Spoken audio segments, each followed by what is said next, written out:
उत्तर प्रदेश में सदस्यों की संख्या बढ़ाकर करीब 2 करोड़ करने का यह बीजेपी ने लक्ष्य बना लिया है। नए सदस्य 2 करोड़ नए सदस्य जोड़े जाएंगे बीजेपी से। यह बीजेपी की तैयारी है। सीएम योगी आदित्यनाथ और दोनों डिप्टी सीएम के साथ महामंत्री संगठन धर्मपाल ने आज लखनऊ में बैठक की, जिसमें घर घर जाकर नए सदस्यों को जोड़ने की रणनीति बनी। साथ ही बीजेपी विधायक से लेकर सांसदों को भी सदस्य जोड़ने का टारगेट दे दिया गया है। आपको एक रिपोर्ट दिखाते हैं। इस अभियान के मायने क्या है, ये समझते हैं इस रिपोर्ट के जरिए।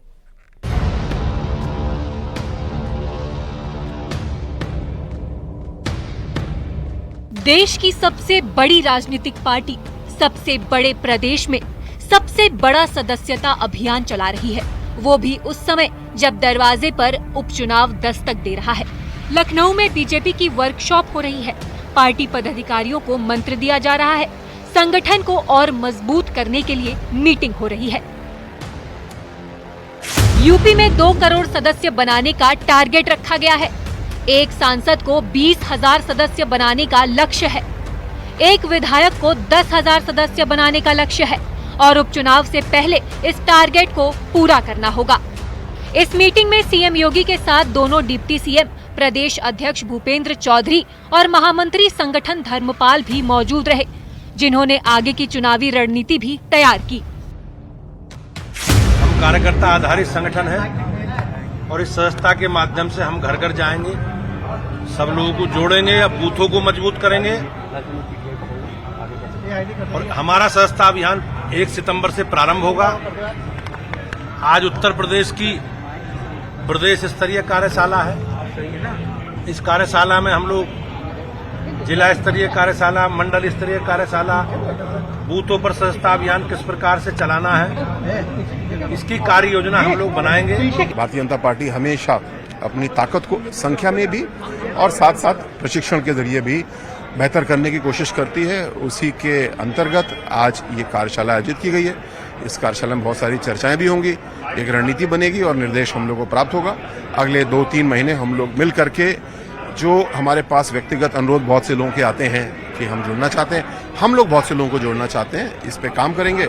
संख्या बल भी बढ़ेगा।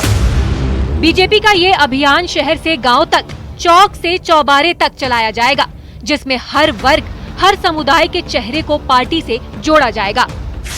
यूपी में 403 विधानसभा क्षेत्र में सदस्यता अभियान चलाया जा रहा है। दलित, ओबीसी वर्ग के वोटर सदस्य बनेंगे।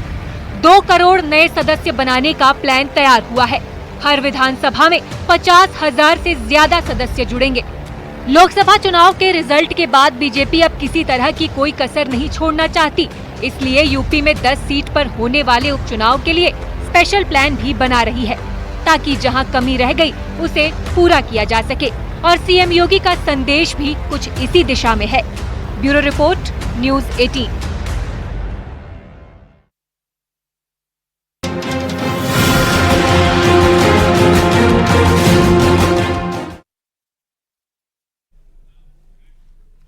और आज की एक और बड़ी खबर, लैटरल एंट्री के विज्ञापन पर रोक लगा दी गई है। प्रधानमंत्री के आदेश के बाद विज्ञापन पर रोक लगी है।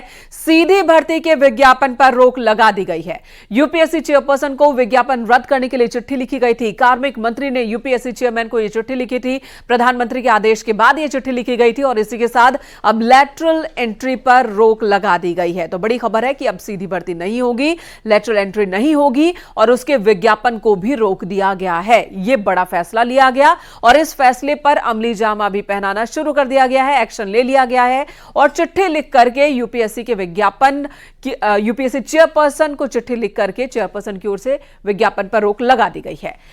यूपीएससी में सीधी भर्ती का फैसला वापस ले लिया गया है। केंद्र सरकार अब लेटरल एंट्री के विज्ञापन को रोक लगा चुकी है। दरअसल नेता प्रतिपक्ष राहुल गांधी समेत कई विपक्षी दलों ने यूपीएससी में लेटरल एंट्री और उसमें आरक्षण नहीं दिए जाने पर विरोध किया था। बाद में सरकार में शामिल सहयोगी दल भी इसके विरोध में आ गए थे, जिसके बाद प्रधानमंत्री के आदेश पर अब सीधी भर्ती पर रोक लगा दी गई।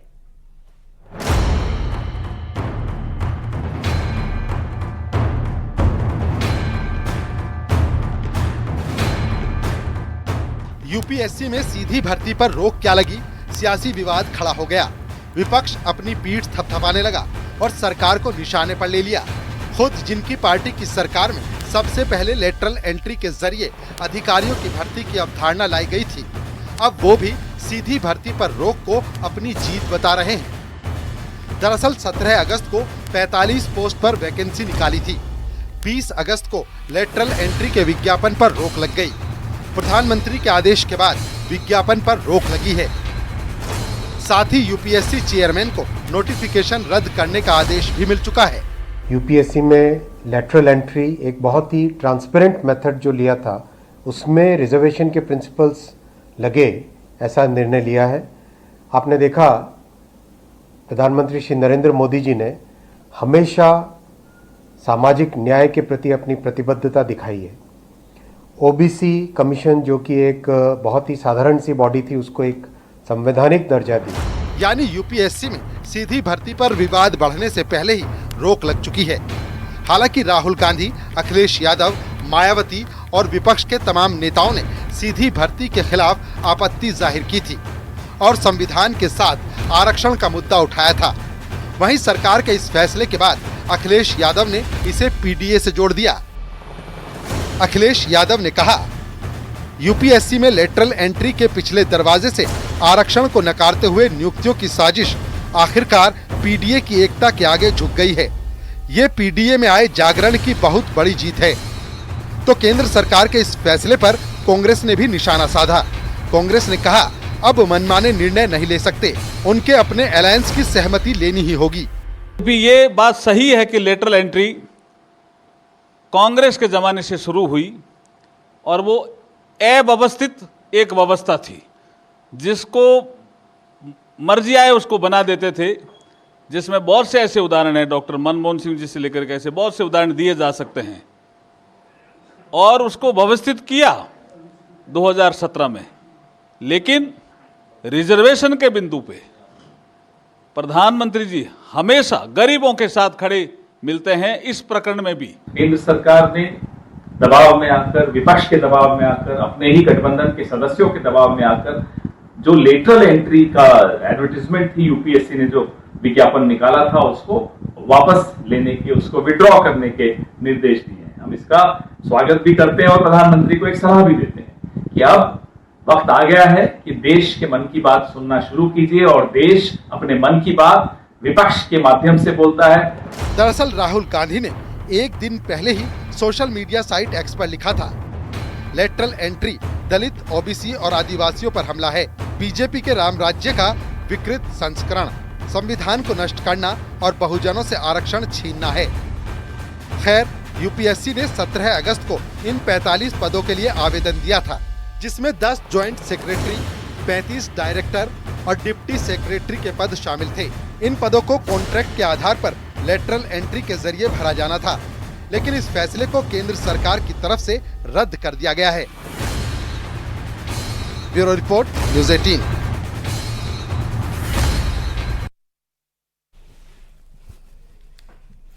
यहाँ रुकेंगे एक छोटे से ब्रेक के लिए। खबरें ब्रेक के बाद भी जारी हैं। आप देख रहे हैं न्यूज़ 18 उत्तर प्रदेश उत्तराखंड।